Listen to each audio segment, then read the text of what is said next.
Top rankings ఉన్న యూనివర్సిటీస్లో ఎలాంటి IELTS రాయకుండా ఫ్రీ ఎడ్యుకేషన్ అండ్ స్కాలర్షిప్ అందుకోవాలంటే కాంటాక్ట్ విదేశ్ కన్సల్ట్స్. నమస్తే రవి సార్. నమస్తే లక్ష్మి సార్, రేవంత్ రెడ్డి తెలంగాణలో ఇక్కడ సీఎం అయ్యారు, కానీ టీడీపీ అధినేత చక్రం తిప్పడం వల్లే తెలంగాణలో రేవంత్ రెడ్డి ముఖ్యమంత్రి అయ్యారు అన్న ఒక ప్రచారం జోరుగా నడుస్తుంది సార్ కొన్ని వర్గాల నుంచి. అంటే రకరకాల వర్గాలు వైరల్ స్పైరల్ దీని గురించి నేను ఎప్పుడు చెప్తూ ఉంటాను కదా. ఏదో ఒకటి వదలటము ఇప్పుడు అనేక ఇదివరకు ఒక పత్రిక ఒక ఛానల్ లేకపోతే ఒక రకరకాలుగా ఉండేది. సోషల్ మీడియా అనేది డెమోక్రటిక్ ప్రాసెస్, అది ఎక్కువ అందరికీ అందుబాటులోకి రావడం మంచిదే, కానీ దాన్ని దుర్వినియోగం చేసేవాళ్ళు తోచింది అందులో పెట్టేవాళ్ళు చాలా ఎక్కువ మంది ఉంటారు. ఇప్పుడు ఏది జరిగినా చంద్రబాబు చక్రం తిప్పినందువల్ల అయిందని చెప్పే వీరభక్తులు వీరాభిమానులు ఆయనకు చాలా ఎక్కువగా ఉన్నారు. రేవంత్ రెడ్డే నేను ఎప్పుడు చెప్పలేదు ఆయన మా గురువు అని నేను చెప్పలేదని ఆయన చెప్తుంటే, రేవంత్ రెడ్డికి ముఖ్యమంత్రి అవ్వడానికి చంద్రబాబు చక్రం తిప్పాడు, లేదా చంద్రబాబు ఓట్లే ఇచ్చాడు, చంద్రబాబే అంటే ఇంకా దాని కంటిన్యూషన్ చంద్రబాబే కాంగ్రెస్లో చేర్పించాడు అంటే చంద్రబాబు కోర్టు అనే అర్థం వచ్చే పద్ధతిలో ఇవన్నీ మాట్లాడడం వల్ల ఉపయోగం ఉంది. ఆయనకి ఏం గౌరవం? ఒక ఆయన ఓ పార్టీకి రాష్ట్ర అధ్యక్షుడిగా ఉండి గెలిపించి ముఖ్యమంత్రి పదవి చేపట్టబోతున్నప్పుడు ఆయన కృషికి ఫలితము అందరం ఏం చెప్తున్నాము, రేవంత్ రెడ్డి సీఎం కావాలని ఒక దీక్షతో పనిచేశాడు, అనేక అవరోధాలు కేసులు ఇవన్నీ వచ్చినా తట్టుకొని నిలబడ్డాడు, కేసీఆర్ లాంటి చాలా మొదటి నుంచి ఉన్న ముఖ్యమంత్రిని ఆయన గట్టిగా ఎదుర్కొన్నాడు అని ఇవన్నీ రేవంత్కు. ఇప్పుడు రేవంత్ను అభినందించడమా లేదా రేవంత్ బొమ్మ చూపించి చంద్రబాబును అభినందించడం అనేది ఇక్కడ ఒక పెద్ద ప్రశ్న. కొన్ని అభినందిస్తే కూడా రేవంత్ రెడ్డి లాంటి ఆయన తయారు చేసి ప్రోత్సహించావని అభినందించవచ్చు, కానీ అసలు నువ్వే ముఖ్యమంత్రిని చేసావు, నువ్వు చక్రం ఇంతకుముందే తిప్పిండొచ్చు కదా, ఇప్పుడు ఎందుకు తిప్పాలి? చక్రం చంద్రబాబు దగ్గర ఎప్పుడు ఆయన చేతిలో రెడీగానే ఉంటుంది కదా. కాబట్టి ఇప్పుడు సినిమాల్లో చూస్తే కూడా ఎన్టీఆర్ కృష్ణుడుగా ఇలా అవసరమైనప్పుడు వేలు ఇలా పెడితే మనకు చక్రం చూపిస్తారు, కానీ మిగిలినప్పుడు కూడా ఆయన దగ్గర చక్రం ఉందనే మనం భావించాలి. ఆ చక్రం ఏదో తనకే తిప్పుకుంటే ఇంకా ఆంధ్రప్రదేశ్లోనే పరిస్థితి మారిపోతుంది కదా. ఇవన్నీ అర్థం లేనివి. రెండవది ఇబ్బందికరమైన విషయాలు కూడా ఇవి చంద్రబాబుకు రేవంత్ రెడ్డికి కూడా ఎంబ్రాస్ చేసేటటువంటి విషయాలు. రాజకీయంగా మాట్లాడుకోవాలి.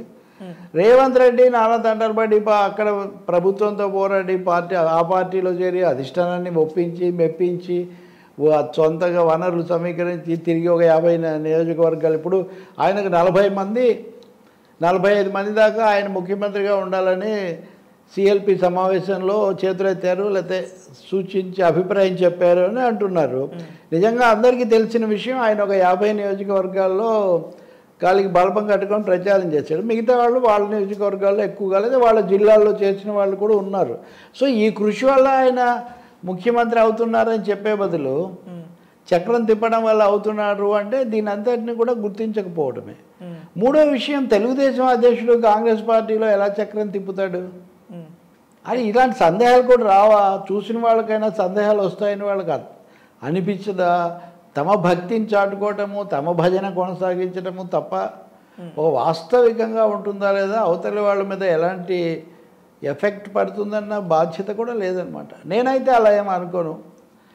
అక్కడ కాంగ్రెస్లో జరగాల్సినంత సర్కస్ జరిగింది, 48 గంటల పాటు తేలలేదు, నిన్న రాత్రి దాకా వాళ్ళు చెప్పారు, మొన్న పొద్దున అయితే. కాబట్టి ఇందులో వేరే ఆశ్చర్యకరమైన విషయం ఏం లేదు. కాంగ్రెస్లో ఎప్పుడు జరిగే విధంగానే జరిగింది. పైగా రాజకీయంగా చంద్రబాబు నాయుడు ఈ మధ్య ఎప్పుడు కాంగ్రెస్నే కలవలేదే. కేవీపీ రామచంద్రరావు గారు సీనియరు రాహుల్ గాంధీని డిస్క్వాలిఫై చేసినప్పుడు దీన్ని మీరు ఖండించండి అని మరి బహిరంగంగానే అడిగాడు ఆయన. మా మీద దాడి చేసినప్పుడు ఎవరు ఖండించారని తెలుగుదేశం వాళ్ళు లాజిక్కులు తీశారు. కాబట్టి ఇప్పుడు హఠాత్తుగా ఆ కాంగ్రెస్లో తమకు చాలా పలుకుబడి ఉన్నట్టు ఈయన చెప్తే జరిగిపోతుందంటాం అభిమానాలనే చూపిస్తుంది అంతే. సార్, అయితే పొత్తుల మీద, ఏపీ పొత్తుల మీద ఎటువంటి ప్రభావాలు ఉంటాయి సార్? ఏమన్నా కొత్త పొత్తులకి అవకాశాలు ఉంటాయా? ఆ రకమైన చర్చలు కూడా? కొత్త పొత్తులు కాదు, ఉన్న పొత్తులకు విపత్తులు వస్తాయి ఇప్పుడు. ఎందుకంటే తెలుగుదేశం పార్టీ జనసేనతో పొత్తులో ఉంది. ఆ జనసేన ఇక్కడికి వచ్చి బీజేపీతో పొత్తు పెట్టుకుంది, డిపాజిట్లు కూడా రాలేదు, అదొక కథ. దానివల్ల అక్కడ తెలుగుదేశంతో ఇక్కడ బీజేపీతో జనసేన ఎలా ఉంటుందనే ప్రశ్న ఒకటి ఉంది. చంద్రబాబు నాయుడు తలుపు మూసిన తలవాకిటనే పగలు రేయి నిలుచున్న అనేది పాట ఉంటుంది. ఆ టైప్లో నిలబడినా కానీ మోదీ గారు తలుపు తీయట్లేదు. జనవరి వరకు వెయిట్ చేద్దాము, జనవరి వరకు మీరేం మాట్లాడొద్దు బీజేపీ మీద అని ఆయన తన పార్టీ శ్రేణులకు నాయకులకు అందరికీ కూడా ఒక దాని మీద బ్యాన్ పెట్టేశారు. బీజేపీని మీరు విమర్శించకండి అని. మాలాంటి వాళ్ళం అనేక సార్లు అమిత్ షాకి తెలియకుండానే చంద్రబాబు అరెస్ట్ జరుగుతుందా, లోకేష్ వెళ్ళి కలిసినా కానీ బీజేపీ ఏమి సహకరించింది, ఇలాంటివి చేస్తున్నా ఏం మాట్లాడొద్దని ఆయన చెప్తున్నారు. పవన్ కళ్యాణ్ ఏమో ఎన్డీఏలో చేరి ఎన్డీఏలో ఉండి బీజేపీతో పొత్తు పెట్టుకొని ఆయన బీజేపీతోనే ఉన్నాడు. అంటే ఇది ఎలాంటి ట్రయాంగిల్ అండి? పవన్ తెలుగుదేశంతో ఉంటాడు, మళ్ళీ బీజేపీతో ఉంటాడు, బీజేపీ తెలుగుదేశంతో ఉండదు. ఇప్పుడు ఈ గొడవ ఇంతవరకు తేలలేదంటుంటే ఇప్పుడు కాంగ్రెస్ను కూడా చంద్రబాబు నాయుడు కాంగ్రెస్తో కూడా ఉన్నాడు అని వీళ్ళందరూ కథ సృష్టిస్తే ఇంకా మోదీ ఇప్పటివరకు తలుపు తీయట్లేదు. రేపు పెద్ద తాళం ఒకటి తీసుకొని వచ్చి దాన్ని వేసేసి చంద్రబాబుకు పూర్తిగా మొండి చేయి చూపించి ఇంక వెళ్ళిపోబాబు అని చెప్తాడు. ఎందుకంటే కాంగ్రెస్లో ఒక ముఖ్యమంత్రి నియామకాన్ని చంద్రబాబు ఇన్ఫ్లుయెన్స్ చేయగలగాలంటే ఎంత దగ్గర సంబంధాలు ఉండాలి?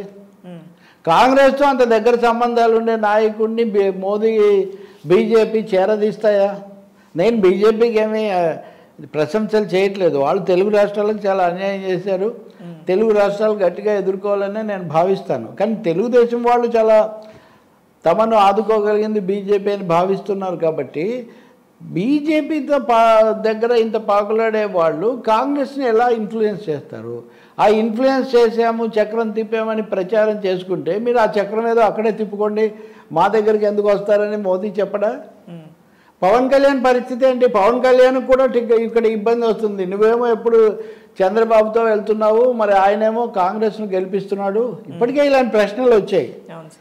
తర్వాత ఒక సెక్షన్ ఆఫ్ మీడియా, ఒక సెక్షన్ ఆఫ్ ఈ పాలిటీషియన్స్ తెలంగాణలో కొన్ని సోషల్ గ్రూప్స్ చంద్రబాబు నాయుడు ఆయన అరెస్టు, ఆ నేపథ్యంలో ఆయనకు ఓటు ఏసీ రేవంత్ని గెలిపించాలి ఇదంతా తీసుకున్నారు. వాళ్ళు ఇక్కడ పోటీ కూడా చేయలేదు. ఒక్క ఖమ్మం జిల్లాలో మటుకు బహిరంగంగా కాంగ్రెస్ వాళ్ళని బలపరిచారు. ఇక్కడ బలపరచకపోయినా మా ఇన్ఫ్లుయెన్స్ ఎలా ఉందనుకుంటే ఇక్కడ జనం అన్ని ఓట్లు బీఆర్ఎస్కి వేశారు. అంటే పాల్గొనలేదు అని అంటే అదొక తీరు, పాల్గొనలేదు కాబట్టి. కానీ పాల్గొన్నాం, మా వాళ్ళే తీర్పు వచ్చింది, మేమే చక్రం తిప్పామనుకుంటూ మరి మీరే చక్రం తిప్పితే ఇంతమంది ఓట్లు బీఆర్ఎస్కి ఎందుకు వేశారు అంటే కాంగ్రెస్ కూడా నమ్మే పరిస్థితి కాదు ఇది. కాబట్టి ఇదంతా ఒక అవగాహన రాహిత్యము, ఒక అత్యుత్సాహము, అమితమైన భక్తి ప్రపత్తులు తప్ప ఇందులో వాస్తవికత లేదు. కొంచెం హాస్యాస్పదమైన తర్వాత ఎంబరాసింగ్ సిచ్యువేషన్ కూడా ఇది రేవంత్ కోణంలో కూడా, కాంగ్రెస్లో కూడా. ఎందుకంటే రేవంత్ ముఖ్యమంత్రిని కాకుండా ఆపడానికి ప్రయత్నించిన వాళ్ళ యొక్క అతిపెద్ద ఆరోపణ ఏంటి? ఆయన చంద్రబాబు శిష్యుడు, చంద్రబాబు మనిషి, మీరు కాంగ్రెస్లో ఎప్పటి నుంచో ఉన్న మమ్మల్ని కాదని మీరు రేవంత్ రెడ్డిని చేస్తారా అని సీనియర్లు వాళ్ళ శక్తి కొద్దీ ప్రయత్నించి విఫలమయ్యారు. రేవంత్ రెడ్డి సాధించుకున్నాడు పాపం. ఇప్పుడు ఈ సమయంలో వీళ్ళందరూ వచ్చి చంద్రబాబు చేశాడని చెప్తే అధిష్టానం దగ్గర వీళ్ళకి వ్యతిరేకులకు, విమర్శకులకు, డిట్రాక్టర్స్కు ఎక్కువ బలం చేకూరుతుంది కదా. అది కూడా వీళ్ళకి అనవసరం. వీళ్ళకి సంబంధించినంత వరకు ఆ భక్తి చాటుకోవడం మాత్రమే అక్కడ ముఖ్యంగా ఉంది. నేను అనుకోవట్లేదు కాంగ్రెస్ అధిష్టానం ఇప్పుడున్న 3వ రాష్ట్రం మాత్రమే ఈ ముఖ్యమంత్రిని వాళ్ళు అనేక విన్యాసాలు చేసి చివరకు ఖరారు చేస్తే అదేదో చంద్రబాబు చెప్తే చేశారు అనడం అనేది అది అవాస్తవం, అలా జరగదు. ఇంకా ఇతర పొత్తులు అంటారా? ఇప్పుడు బీజేపీ మరింత బిగుస్తుంది, ఇంకా డౌట్ ఏం లేదు. ఇది ఈ వార్తలు వచ్చాక, ఈ ఫలితాలు చూశాక వాళ్ళు ఏమీ తెలుగుదేశాన్ని ఇప్పటికిప్పుడు ఆదరించే పరిస్థితి ఏమీ ఉండదు.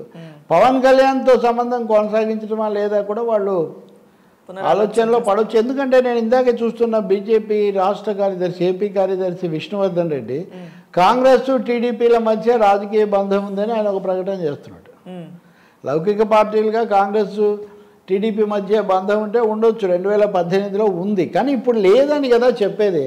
లోకేష్ ఏమో ప్రత్యేకించి మాకు సంబంధమే లేదు అని ప్రకటన చేస్తున్నాడు. అలాగే తెలంగాణలో టీడీపీ అధికార ప్రతినిధి కూడా మేము ఎప్పుడు మా పార్టీ ఎన్నికలకు దూరంగా ఉంది అని. అంటే ఇంత పరస్పర విరుద్ధమైనటువంటి వ్యాఖ్యానాలు, ప్రకటనలు, సంకేతాలు, ప్రచారాలు ఎందుకోసం చేస్తున్నట్టు?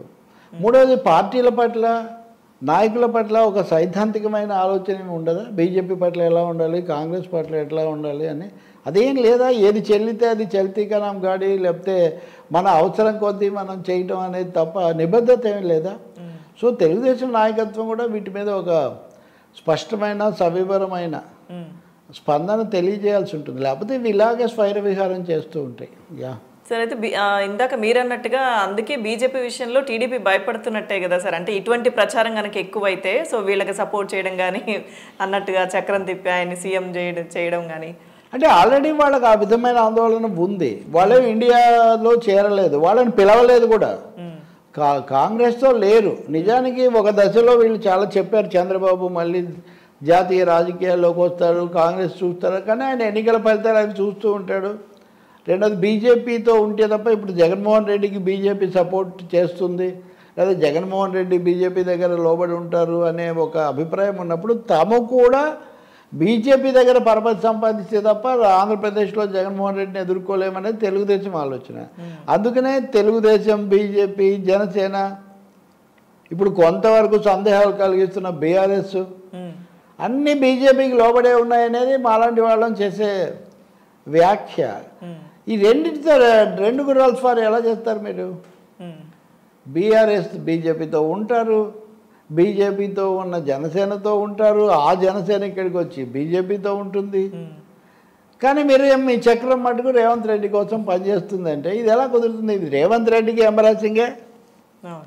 రేవంత్ రెడ్డి కూడా మొన్న ఏమన్నాడు, ఆయన బాధపడతాను అరెస్టులు ఇట్లాంటివి జరిగితే ఆయన మీద గౌరవం ఉంది అని చెప్పడం వేరు, అంతా ఆయన నడిపించినట్టు నడుపుతున్నారు. ఇదంటే ఇదే ఖచ్చితంగా కాంగ్రెస్లో రేవంత్ రెడ్డి డిట్రాక్టర్స్ ఏ ఆరోపణ అయితే చేస్తుంటారో అదే మాట వీళ్ళు భక్తులు కొన్ని సందర్భాల్లో ఇది తెలివి తక్కువ మిత్రుల కంటే తెలివైన శత్రువు మేలు అంటుంటారు. ఇది ఒక విధంగా తెలివి తక్కువ భక్తి లాంటిది. ఇది హాని చేసే భక్తి తప్ప ఇదేమి మేలు చేసేది కాదు. ఇది వాస్తవానికి అనుగుణమైనది కూడా ఏమీ కాదు. మూడోది వాస్తవాలు అంటే ఎన్నికల తీర్పు కూడా దాన్ని ధృవీకరించడం లేదు. ఎందుకంటే ఎక్కువ భాగం వీళ్ళు ఉన్నటువంటి ఓటర్లు ఉంటారని వాళ్ళు భావించిన నియోజకవర్గాల్లో బీఆర్ఎస్ గెలిచింది తప్ప తెలుగుదేశం ఏమీ గెలవలేదు. అలాగే ఆంధ్రప్రదేశ్ ప్రభావం ఎక్కువగా ఉంటుంది అనుకున్న ఖమ్మం జిల్లాలో జనసేన ఘోరంగా ఓడిపోయింది. హైదరాబాద్లో సరే, అక్కడ ఖమ్మం జిల్లాలో కూడా. అందుకని ఆధారాలు ఏమున్నాయి వాళ్ళు చెప్పుకోవడానికి? కట్టడి చేయాల్సిన అవసరం ఉంది కదా, ఇవేంటి ఇంకా స్పెక్యులేషన్స్ ఎక్కువ అవ్వకుండా. అది వాళ్ళు చూసుకోవాలి, తెలుగుదేశం చూసుకోవాలి. పరస్పర విరుద్ధమైనటువంటి కథనాలు ఇలా వైరల్ అయిపోతూ ఉంటే, ఎలాంటి డిఫరెంట్ సిగ్నల్స్ వస్తుంటే మిగతా వాళ్ళేమో వాళ్ళ ఓటర్లు వాళ్ళ అభిమానులే దానికి తికమక పడే పరిస్థితి ఒకటి వస్తుంది. బీజేపీ మరింత కట్ త్రోట్గా వ్యవహరించే ఒక అవకాశం కూడా ఇచ్చినట్టు అవుతుంది. ఇప్పటికీ జనసేన చేసిన దానికి వాళ్ళ బార్గెనింగ్ పవర్ తగ్గిందని నిన్న మనం అనుకుంటున్నాం. ఇప్పుడు తెలుగుదేశం పార్టీ కూడా ఒక డిఫెన్స్లో వెళ్లాల్సి వస్తుంది. కాంగ్రెస్ పార్టీ వీటి మీద స్పందించే పరిస్థితి ఇప్పుడు ఉన్నవాళ్ళే ఇండియాలో వాళ్ళకు ఒద్ది కుదరట్లేదు అంటుంటే, ఇప్పుడు భిన్నమైన ఇంకా తెలుగుదేశం అక్కడ ఇక్కడ రెండు చేతులు ఇలా పెడితే కాంగ్రెస్ ఎలా స్పందిస్తుంది? అదేం జరగదు. కాంగ్రెస్ వల్ల లాభం జరగదు. రెండోది రేవంత్ రెడ్డి ముఖ్యమంత్రి అయ్యాక కూడా తెలంగాణ పరిస్థితులు, తెలంగాణలో తన ప్రభుత్వం తన పార్టీ కాపాడుకోవడం దాని గురించి ఆలోచిస్తాడు. కానీ ఇప్పుడు ఆయన తెలుగుదేశాన్ని ఎలా కాపాడాలి అని ఎలా ఆలోచించగలుగుతారు? తెలుగుదేశం తెలంగాణలో ఇంకా అయిపోయింది, దానివల్ల ఉపయోగం లేదని భావించాకే రేవంత్ రెడ్డి కాంగ్రెస్లోకి వెళ్ళాడు. వెళ్ళిన తర్వాత కూడా తమ పాత బాస్తో కలిసి ఒకసారి పొత్తు పెట్టుకొని ఒక ట్రయల్ వేసాడు 2018లో వేశారు. అప్పుడు వర్కింగ్ ప్రెసిడెంట్ అనుకుంటా. ఘోరంగా దెబ్బతిన్నారు. సో ఈసారి తెలుగుదేశం పోటీ చేయలేదు, రేవంత్ రెడ్డి కాంగ్రెస్ గెలిచింది. సో ఈక్వేషన్స్ అన్ని మారిపోయినాయి కదా ఇక్కడ. వీటిని చూడకుండా పర్సనల్ రిలేషన్స్ వేరు. వ్యక్తిగతంగా గతంలో పనిచేసిన వాళ్ళ మీద గౌరవాలు ఉండొచ్చు, కానీ వాటిని పార్టీలకు అంటగట్టేసి దీనివల్ల జరిగింది దానివల్ల జరిగింది అంతా మారిపోతుంది చూస్తూ ఉండండి అని చెప్పడం అది సరికాదు. మూడోది ఈ తికమకంతా సృష్టించడం అల్టిమేట్గా బీజేపీకి చాలా బలం చేకూర్చే ఒక పని కూడా అవుతుంది ఇది. Okay, thank you sir.